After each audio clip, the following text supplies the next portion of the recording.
तो ये बंगाल फाइल्स बनाने का विचार आपको कब और कैसे आया? पहले तो आप दिल्ली फाइल्स बनाने वाले थे, तो is Delhi files still on, या कि दिल्ली फाइल्स को आपने बंगाल फाइल से रिप्लेस कर दिया? नहीं नहीं नहीं, ऐसा नहीं है। ऐसा होता नहीं है। ये तो लेफ्टिस्ट लोगों की बड़ी पुरानी आदत है इस तरह से बदनाम करने की और लेबल करने की। ऐसा कुछ नहीं था। सबसे पहले तो मैं आपको धन्यवाद देता हूँ। आपने रिक्वेस्ट की, मैं अभी बस फिल्म रिलीज हो रही है, जैसे बेटी की विदाई होती है वैसे ही है।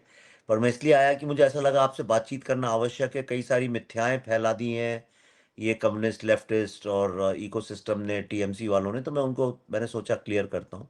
तो सबसे पहले तो जो लोग ये सवाल उठाते हैं कि दिल्ली फाइल्स नाम था, बंगाल फाइल्स कर दिया, वो लोग ये भी कहते हैं कि दिल्ली में इलेक्शन हो गए इसलिए हमने चेंज कर दिया। तो अच्छा। अब देखिए, हाँ, तो अब देखिए, कुछ मैं हमेशा कहता हूँ, मेरा फेवरेट डायलॉग आजकल ये है कि कुछ होते हैं मूर्ख और कुछ होते हैं महामूर्ख। मूर्खों का हम्म, तो जवाब देना एक बार दे भी सकते हैं, महामूर्खों का जवाब नहीं होता है। तो पहली बात तो किसी को ये समझ में आना चाहिए कि एक फ़िल्म बनाने में 2-3-4 साल लगते हैं। फ़िल्म की शूटिंग हमारी लास्ट ईयर हुई थी 2024 में, हमारी स्क्रिप्ट 2023 में लिखी गई थी। तो ये संभव ही नहीं है कि इलेक्शन के कारण कोई आगे-पीछे कर सके। फ़िल्म को संभव ही नहीं, असंभव बात है वो, बिल्कुल। लेकिन मैं आपको बताता हूँ इसकी क्या रूपरेखा थी। पहले तो ये जो फाइल्स ट्रिलॉजी है, ये हमने 2012 में अनाउंस किया था कि हम बनाएँगे, और तब से हम इस पे काम किया। 2013-14 में, 13 में हमने ताशकंद फाइल्स शुरू की थी। 2017 में कश्मीर फाइल्स की थी, और 2020 में ये फ़िल्म शुरू की थी। तो मैंने पहले ही कहा था कि जो भारत के 3 शेर हैं उसके ऊपर बनाऊँगा। पहला शेर है राइट टू ट्रूथ, जिसपे द ताशकंद फाइल्स बनी।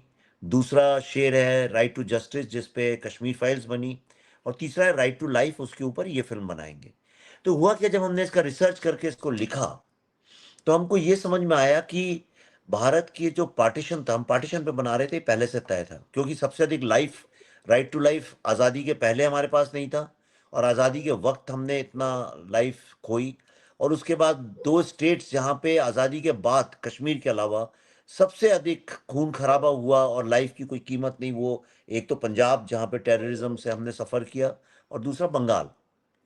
तो हमारा मकसद तो उसे करते-करते वो हो गई बहुत बड़ी स्क्रिप्ट। तो हमने कहा कि अच्छा, द सारे डिसीजन तो दिल्ली के कारण हुए थे। जो कुछ हम्म, भी हुआ था, जो इंतरिम गवर्नमेंट थी हमारी, वो भी दिल्ली में ही थी, जिसके कारण हम जो ये आज़ादी का युद्ध था, उसमें हार गए जिन्ना के सामने, वो दिल्ली उसके लिए ज़िम्मेदार है। पंजाब में भी जो हुआ उसके लिए दिल्ली ज़िम्मेदार है।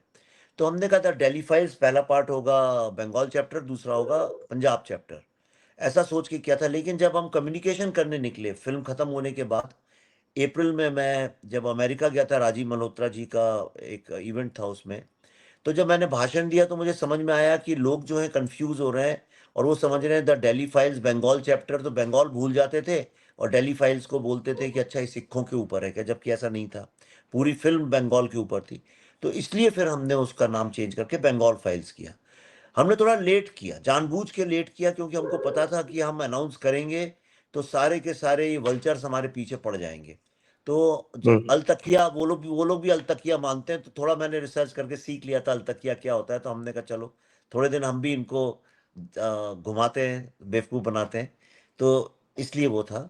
सो नाम बदलने का कोई, इलेक्शन से कभी नाम बदलते नहीं फ़िल्मों के। ये बहुत ही तुच्छ किस्म के लोग ऐसी बात कर सकते हैं। नहीं, वैसे आपको तो क्योंकि बंगाल फाइल्स थी, आप कलकत्ता में रिलीज करना चाहते थे, कलकत्ता में ट्रेलर भी नहीं चलाने दिया, कलकत्ता में रिलीज भी नहीं करने दी। वैसे कलकत्ता से आपका पुराना वास्ता रहा है। वो बुद्धा इन ट्रैफिक जैम में भी आपको कलकत्ता में काफी प्रतिरोध का सामना करना पड़ा था। जी हाँ, जब मैं बुद्धा ट्रैफिक जैम के लिए गया था, तब मुझे पता नहीं था कि, मुझे हमेशा ऐसा लगता था कि कभी कोई गुंडागर्दी हो, आप पे कोई अटैक करे, तो सरकार और पुलिस हमेशा आके खड़ी होती है आपको बचाने के लिए, उसका सरकारों से कोई लेना-देना नहीं है।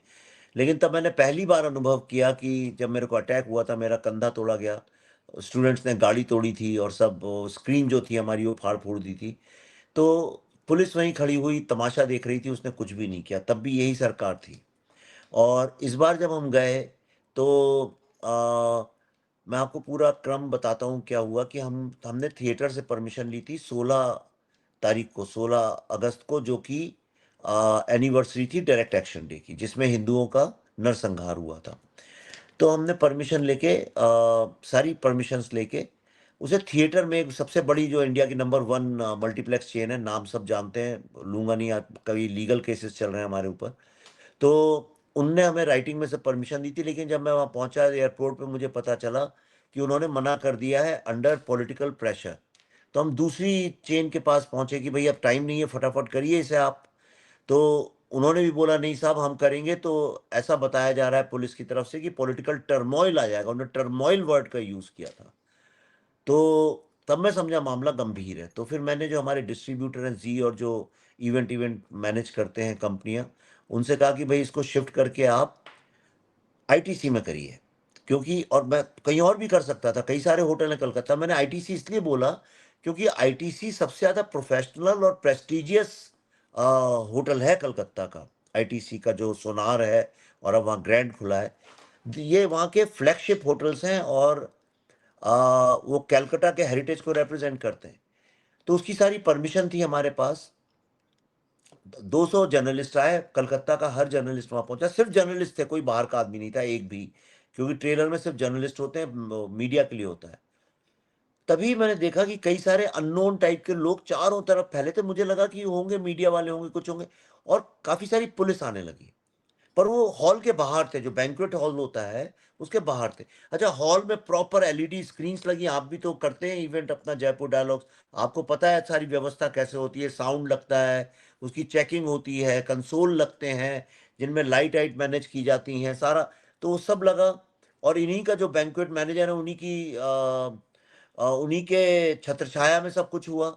वो सुबह मिले भी मुझे लोग, मैंने कहा कैसा लग रहा है देखने में, सब ट्रेलर उनके सामने चला भी, मैंने कहा कैसा लग रहा है, क्या है टेस्टिंग में? सब बोले अरे साहब कमाल है, फाड़ देगा, बंगाल में तो ये बिल्कुल आग लगा देगा और बहुत अच्छा है, ये वो। और जब सारा भाषणबाजी हो गई प्रेस कॉन्फ्रेंस में, मैंने बोला और मैंने कहा अब आपके सामने हम अपना ट्रेलर पेश करते हैं। तो जैसे ही वो कंसोल में उन्होंने बटन दबाया ट्रेलर का और वो चला, तभी वो मैनेजर आके खड़ा हो गया बैंक्वेट का, वो चला गया था तो लौट के आया, खड़ा हो गया, बोला ये नहीं चलने देंगे। तो हमने देखा कि ट्रेलर चल नहीं रहा है और वहाँ कुछ बहसबाजी कोने में हो रही है। तो मुझसे पहले सारे मीडिया वाले उसके ऊपर गए, उन्हें समझ में आ गया कुछ गड़बड़ चल रहा है। तो उसके पीछे गए तो भागा वहाँ से और पीछे मीडिया भागा, उसके वीडियो सारे अवेलेबल हैं, मतलब लगता है कोई कॉमेडी फ़िल्म चल रही है। और वो कह रहा है बस मैं कुछ नहीं बोलूँगा, कुछ नहीं बोलूँगा, ऐसा करता-करता हाथ करके भागा जा रहा है और आगे जाके उसने भी यही बोला कि हमको ऑर्डर्स आए हैं ऊपर से। तो हमने कहा दिखाओ लिस्ट, भई ऑर्डर आया है तो आप लिखित में दिखाइए। ईमेल आया है, व्हाट्सएप आया है, ऑर्डर कैसे आया है? अब कोई भी सड़क चलता आपको बोल दे कि साहब ऑर्डर दे रहा हूँ, तो ऐसे तो नहीं चलेगा। तो मैंने उससे मीडिया वालों ने बोला किसका ऑर्डर है? मुख्यमंत्री का है, सरकार का है, होम मिनिस्टर का है, किसका है? पुलिस तो उन्हीं के अंडर आती है। बोला मैं कुछ नहीं बोल सकता हूँ, माय लिप्स आर सील्ड। और ये करके वो भाग के कमरे में कहीं छुप के लॉक कर लिया उसने अंदर से। अब जब वो चला ही गया तो हमने कहा ठीक है, हमारे पास तो सब परमिशंस थी, हमने कहा चलाते हैं। तो हमने जब दोबारा ऑन किया, सडनली वहाँ पुलिस वाले अंदर आए और एक पुलिस वाले ने आके वहाँ पे रोक दिया, पीछे से उनके लोगों ने तार काट दिए ताकि चल ही ना सके। तो मैंने काफ़ी बहसबाजी की उनसे कि क्या है भई, क्या र तो उसने भी उस वक़्त तो नहीं पर बाद में बोला। तो अब समस्या ये हो गई थी वहाँ दीक्षित साहब कि पुलिस खड़ी है और बड़े सारे अननोन लोग अंदर आ गए जो ऑब्वियसली पार्टी के ही वर्कर्स थे, यानी इसमें कोई शक नहीं है। पर मैं अननोन इसलिए कह रहा हूँ कि बड़े सारे एफआईआर हैं तो कल को कोई उल्टा-सीधा और ना करे।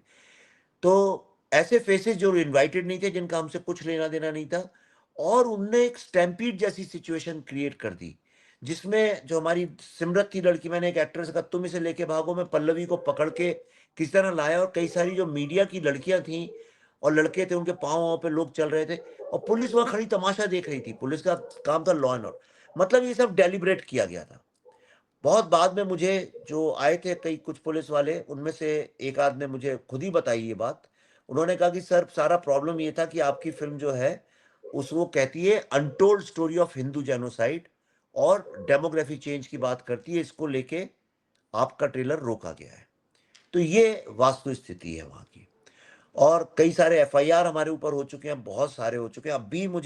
अब भी आपसे बात करने के इस 5 मिनट पहले ही मुझे लॉयर का आया कि भई एक और एफआईआर हो गया, मुबारक हो।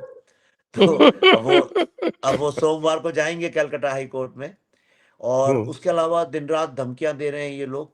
और अब हमारी फ़िल्म जो है, वो रिलीज नहीं हो रही है क्योंकि थिएटर वालों को इन लोगों ने फोन कर करके बोला है कि अगर रिलीज हो गया तो तोड़फोड़ होगी, याद रखना, और हम तो उसमें कुछ हेल्प नहीं करेंगे। किसी थिएटर वाले से बोला है कि अगर तुमने ये फिल्म रिलीज की तो आइंदा कोई फिल्म रिलीज नहीं कर पाओगे। और ये मुझे, मैं फिर से बोल रहा हूँ, रिस्पॉन्सिबिलिटी और ऑन रिकॉर्ड कह रहा हूँ कि ये मुझे जो इंडिया के नंबर 1, नंबर 2 मल्टीप्लेक्स चेन्स हैं, उनके ओनर, उनके सीईओज ने बोला है, और मैंने उनसे ये बात बोली कि भाई तुम ये बोल रहे हो तो मैं जाके ये बात फिर मीडिया में बोलूंगा या सोशल मीडिया में लिखूंगा या मैं कहीं इंटरव्यू दूंगा तो ये बोलूंगा। उन्होंने बोला विवेक जी बिल्कुल बोलिए, आपको हमारी तरफ से पूरी परमिशन है, ये सिचुएशन है तो हम आपको बता रहे हैं सिचुएशन है, वी आर हेल्पलेस।